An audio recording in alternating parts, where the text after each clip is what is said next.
to explain the basics of self-inquiry meditation, since there's a lot of confusion about how to do it. It's also called Who Am I meditation. But anyway, I just wanted to explain it in a way that works. Doesn't mean there aren't other ways to do it. I'm actually going to explain two ways. One involves a couple of steps where you ask yourself questions, and the other one involves repeating I.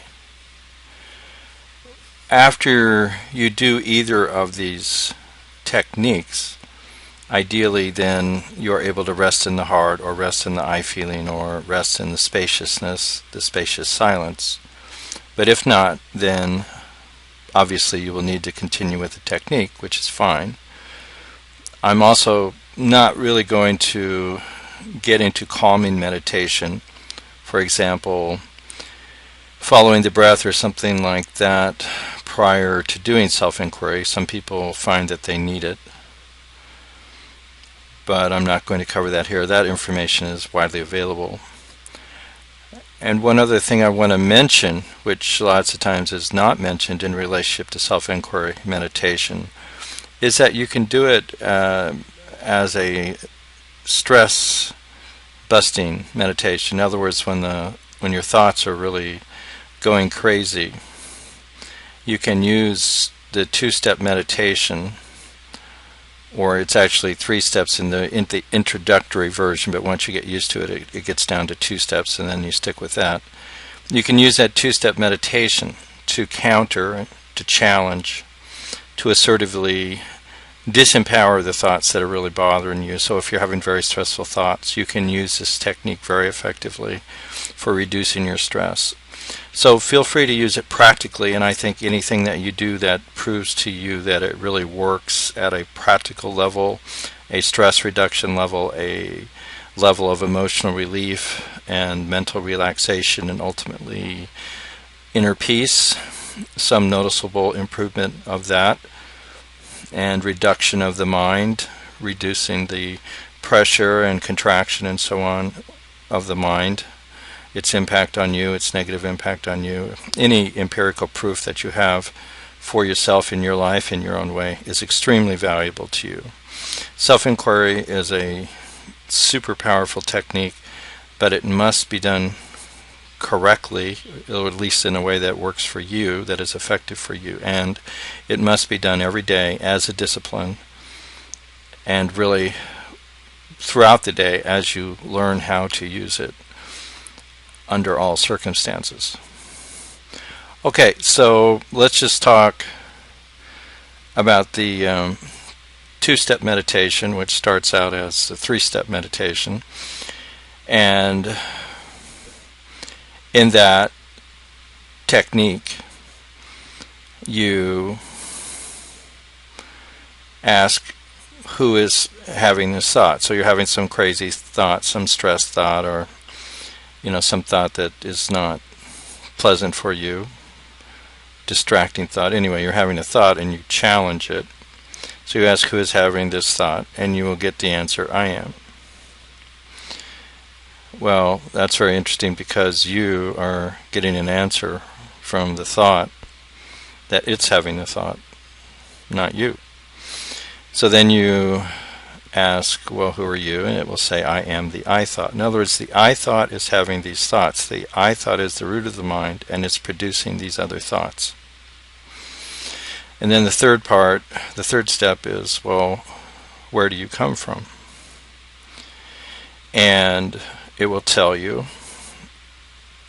I come from the heart, or some language like that. The source, the self, God, but probably the heart. If that is part of your language, it will be from the heart, something like that. But anyway, source, right?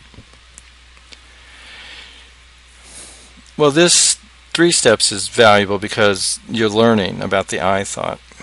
But then after you understand the I thought and you realize that there's this I am the body thought, which is what the I thought is, and that it's really functioning independently, it's really a rogue process in your awareness in your identity. It's a rogue process that you need to get under control and ultimately eliminate.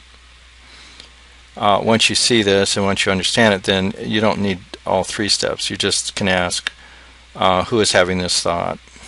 And then you'll get an answer. And then you say, well, where'd you come from? And then it'll say, I came from the heart. And then this is enough. As the power of awareness grows, this is enough to knock it back down into the heart, or to silence it briefly, or perhaps for a long time, but enough to silence it, at least for the moment, on the spot.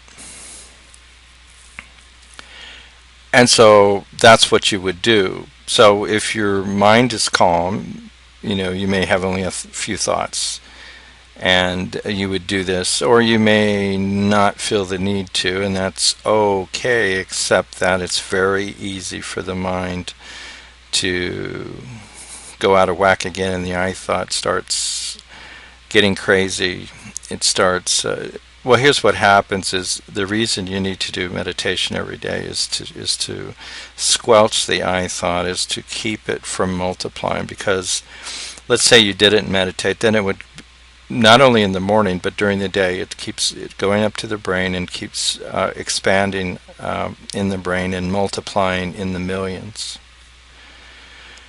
And if, on the other hand, you, during meditation, minimize its capacity to rise up to the brain, if just during that period of time you're nipping it in the bud, that has a huge impact on your life, because all of the many thousands of thoughts that would have been produced as a result of the I thought shooting up to the head at that time during the day, they are stopped and prevented. They are stillborn. They never are born. The I thought, the I and the body thought, same thing, is the seed. And if the seed is baked and destroyed, then the plants, the weeds of the mind will never grow and never spread. But if the I thought seed is allowed to go up to the brain, to the fertile soil of the brain, and then multiply, and then you have all these weeds, you have all of these thought weeds, and it just goes nuts, it goes crazy, and that's how we have this world that we have. So you can do a calming meditation beforehand if you want, like I said, following the breath, but that's the essential technique, and feel free to email me, or come to a meetup in San Diego, or whatever. I mean, this talk right here isn't necessarily going to be enough. It might be. And then I'm also going to include the recommended reading, which includes what is currently free, the PDF, online PDF from Sadhu Om, translated by Michael James, that Michael James has very generously made available to all of us.